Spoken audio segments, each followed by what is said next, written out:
certainly top on the list was, hey, this is the first interview he has given since what happened in the verdict in Manhattan. Where's his head at? And that's exactly where we started. Here's about 10 minutes of that interview. Watch. Mr. President, welcome to Fox and Friends Weekend. Thanks for being here. This is your first interview since the verdict. It's been 48 hours.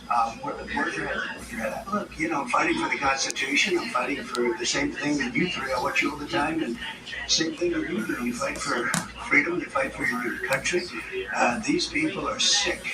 They're sick. They're deranged. I talk about the enemy on the outside and the enemy from within. So you have Russia, you have China. But if you have a smart president, you always handle them. Quite easily, actually. We have a lot of advantages. But the enemy from within, they are doing damage to this country.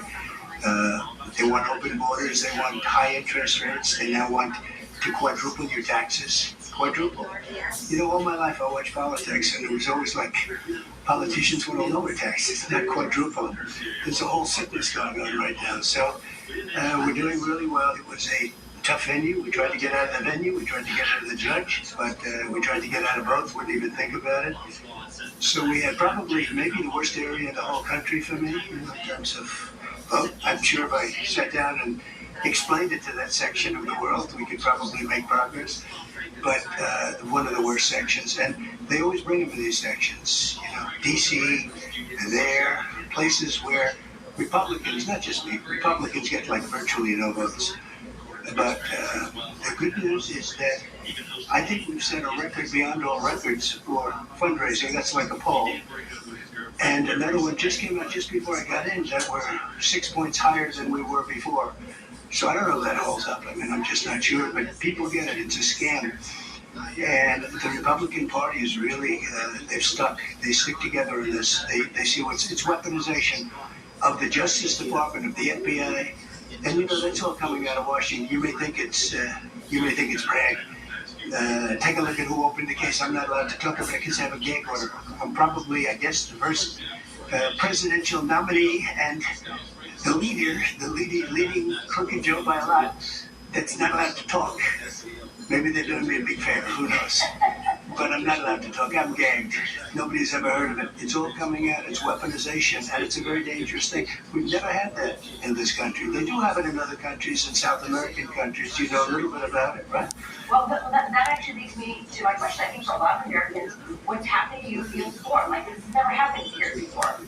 But for Hispanic Americans, people coming from Latin America, this feels very familiar. Yeah. And in those countries, people are imprisoned, instead of going to ballot box and fighting there, they're on house arrest, they're told they can't run for office. What is your message? And by the way, I think a lot of Hispanic Americans, I hear from them, they're scared about what they see.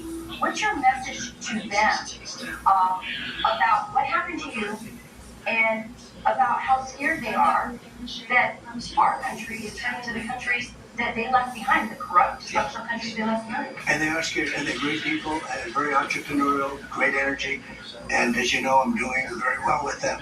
Beyond anybody. I don't think anybody's ever had polling. Why a little bit? I think a little bit.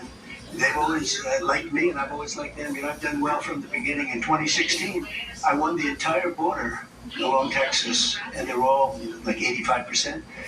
And it's been great from the beginning, and now I'm leading. I think I'm leading over this guy that can't put two sentences together, that's destroying our country. Look, he's the worst president in the history of this country, and he's a danger to the country.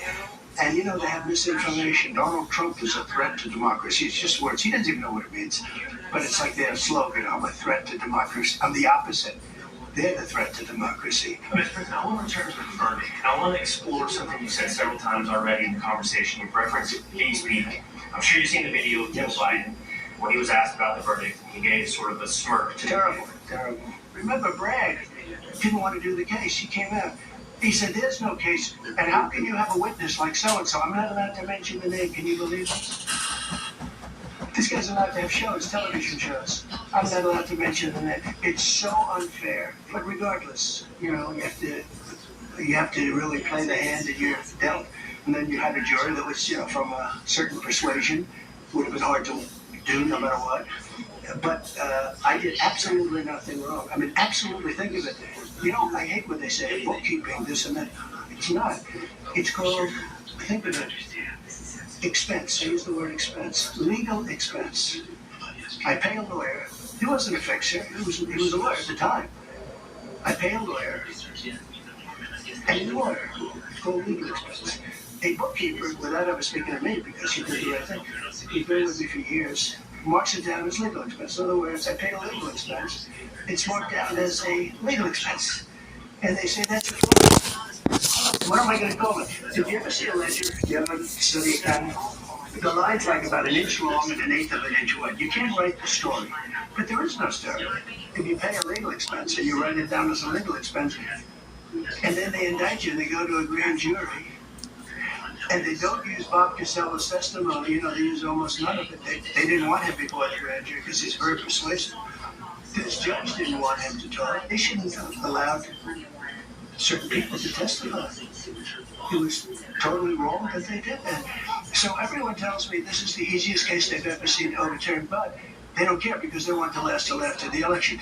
Now, the only problem they have is that so far my phone numbers have gone up. You explain this to me because I don't. Pete maybe can explain it. Maybe will. I don't know. Maybe we'll get. They're smart in Texas, right?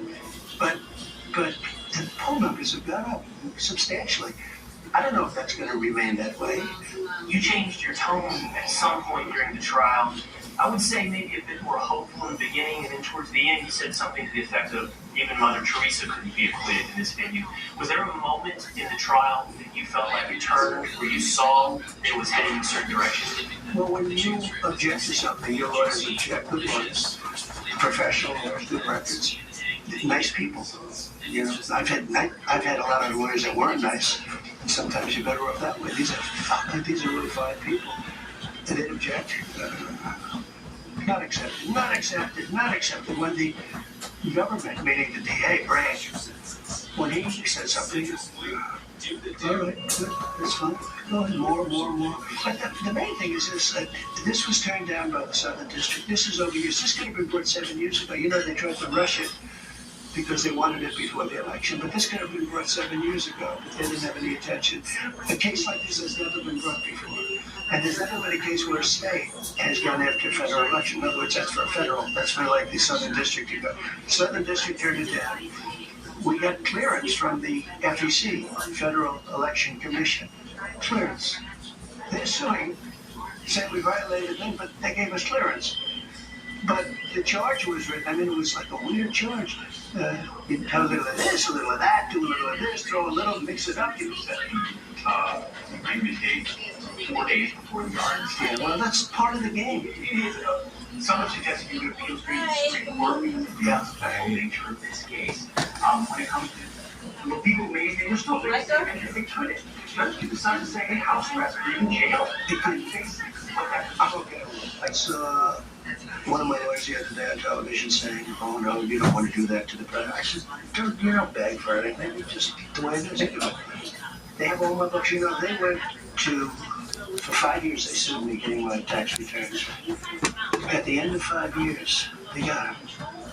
The Supreme Court actually gave it to them. That was the end of it. That was it. They never found anything.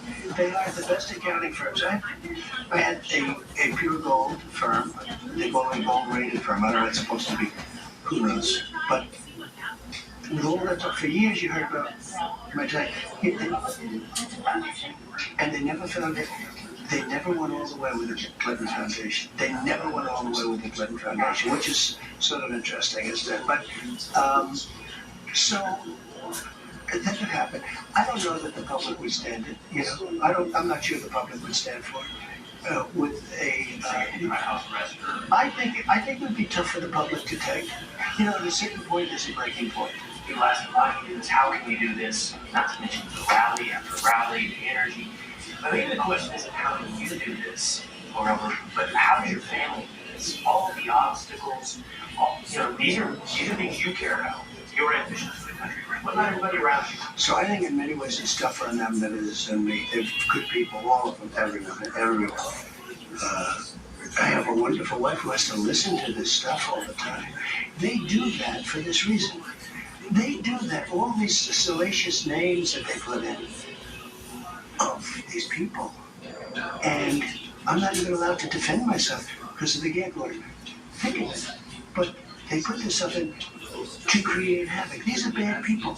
I know everything they do, and I know every move they make. I get it. But a lot of people don't. But it's tougher. I think it's probably, in many ways, it's tougher on my family than it is in me. You know, she's fine, but I think it's very hard for her. I mean, she's fine, but it's, you know, she has to read all this crap. What about Marin? People started to focus on Marin recently. He's amazing, actually. Certainly, he's tall, good-looking guy. He's a very good student, and he's applied to colleges and gets into everywhere he goes. You know, he's very sought after from the standpoint. He's a very smart guy, very tall guy, but he's a great kid. He's cool. He's pretty cool. I tell you. You know, it's very interesting. Colleges. You know, 6 months ago, you look at a college and you sort of want a certain college, and then you see all of these colleges are rioting. And maybe you want to go to a different kind of a college, because there's plenty of colleges that we also like that are different and they don't riot. Speaking of colleges, we went on to then ask him to play later in the program what he thinks of the Department of Education, whether that should be around.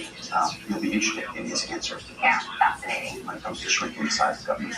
President Trump made no bones about it. He was very clear that he said 100% he believes his prosecution in New York is coordinated from Washington, D.C., from the White House. Let's bring in Fox News Sunday anchor Shannon Brink.